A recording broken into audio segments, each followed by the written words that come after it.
வணக்கம் friends, last minute Tamil channel உங்களை அன்போடு வரவேற்கிறது. இப்போ நாம் எங்கே இருக்கிறோம் அப்படின்னு வந்து பார்த்தீங்கன்னா, குமரன் குன்று கல்யாண சுப்பிரமணியர் திருக்கோயில். நாம் அங்கே தான் இருக்கிறோம். இந்த கோயில் வந்து நம்ம ஏற்கனவே வீடியோ போட்டிருக்கிறோம்.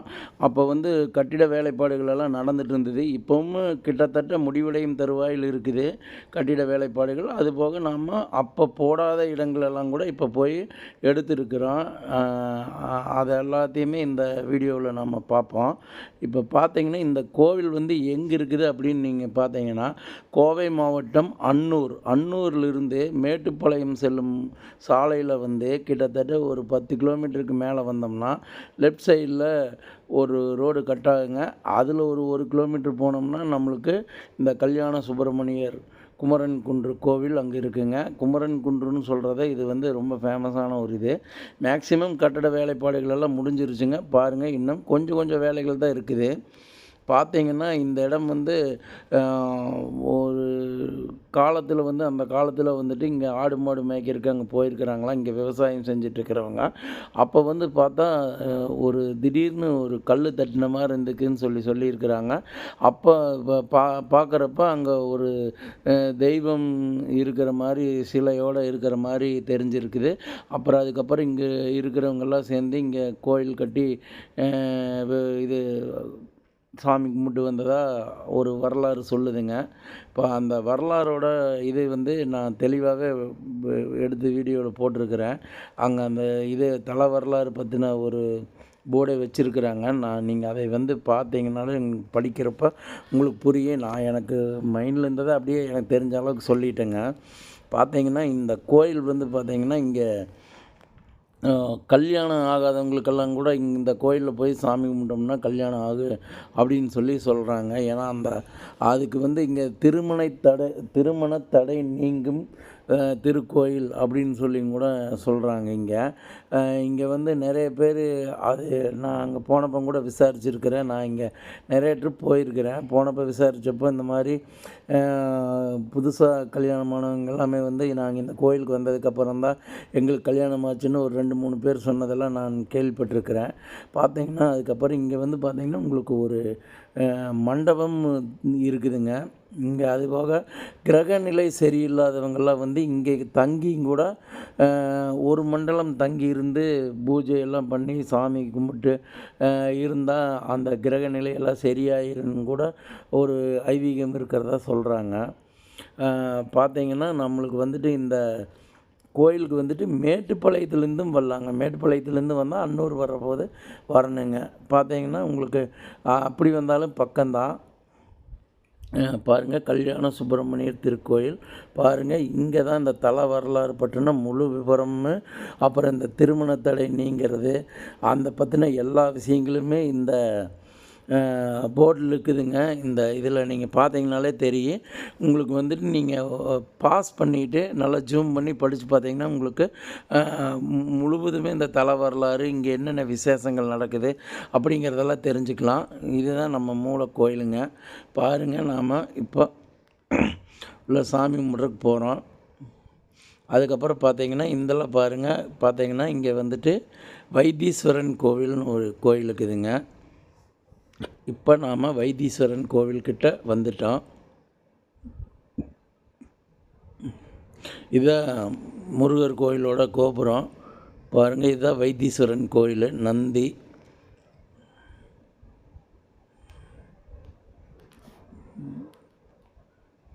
பார்த்தீங்கன்னா, வைத்தீஸ்வரன் கோயில் அப்படிங்கிறத தெளிவாக போட்டிருக்கிறாங்க. இங்கே சிவன் கோவிலும் இருக்குதுங்கிறது உங்களுக்கு தெரிஞ்சுக்கணுங்கிறதுக்காக நான் தெளிவாக எடுத்து போட்டிருக்கிறேன். பாருங்கள். அப்புறம் நாம் எப்பவும் போல் கோவில் சுற்றி கும்பிட்டு இந்த பின்னாடி இருக்கிற பேக்ரவுண்ட்லலாம் பாருங்கள், உங்களுக்கு தெரியும். மலை மேலே இருந்துட்டு கீழே எடுத்தோம்னா உங்களுக்கு அவ்வளோ அற்புதமாக இருக்குங்க. சுற்றியுமே நல்லா இயற்கை காட்சிகளோடு இருக்குங்க. பாருங்கள், இது ஈஸ்வரன் கோயில் ஒட்டி, இது சண்டிகேஸ்வரர் கோயிலுங்க. இங்கே வந்து பிரம்மா இருக்கிறாருங்க. பிரம்மாவுக்கு நேர் எதிரில் சண்டிகேஸ்வரர் இருக்கிறாருங்க.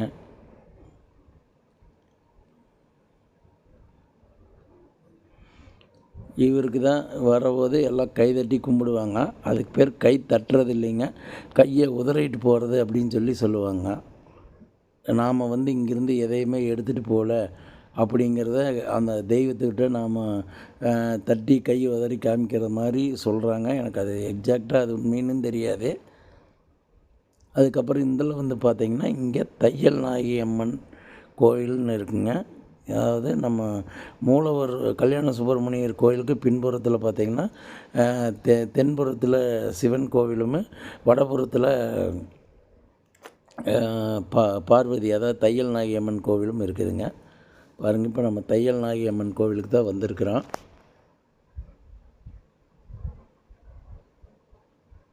இதாங்க தையல் நாயகி அம்மன் கோவில். அதுக்கப்புறம் பார்த்திங்கன்னா நம்ம இந்தல் அப்படியே மறுபடியும் கோயிலுக்கு முன்னாடி நம்ம கோயிலுக்கு போக போகிறோம். இது மூலவரோட ராஜகோபுரம் பாருங்க. அப்படியே நாம் வந்தாச்சு. இந்தல்ல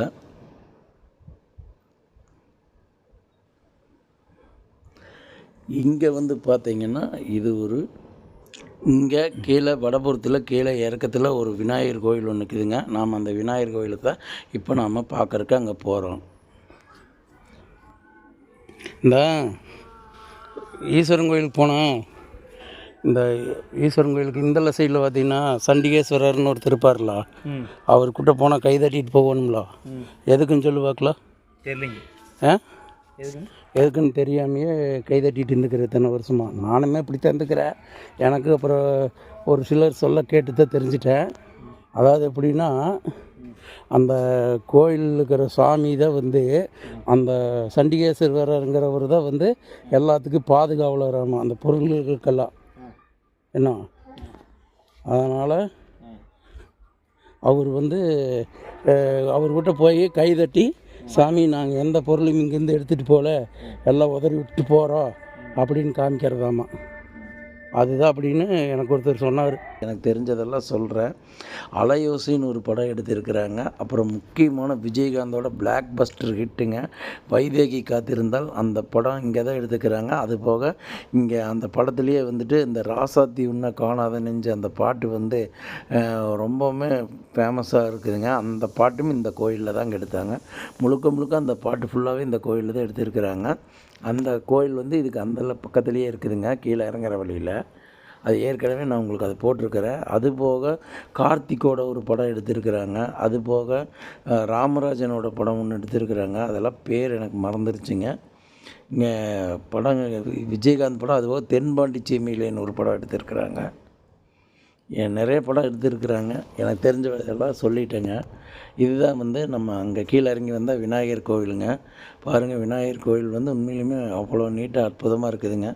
பாருங்கள், தெய்வம் இங்கே வந்தாலே நம்மளுக்கு தெய்வ கடாட்சம் வந்துடுங்க. அந்தளவுக்கு அவ்வளோ அற்புதமாக இருக்குதுங்க. இப்போ நாம் இதை முடிச்சுட்டு அதுக்கப்புறம் இங்கே சாமி கும்பிட போகிறோங்க. சாமி கும்பிட்டு முடிச்சுட்டு அதுக்கப்புறம் மறுபடியும் மேலே போயிட்டு நம்ம கோயிலெல்லாம் பார்க்கலாம்.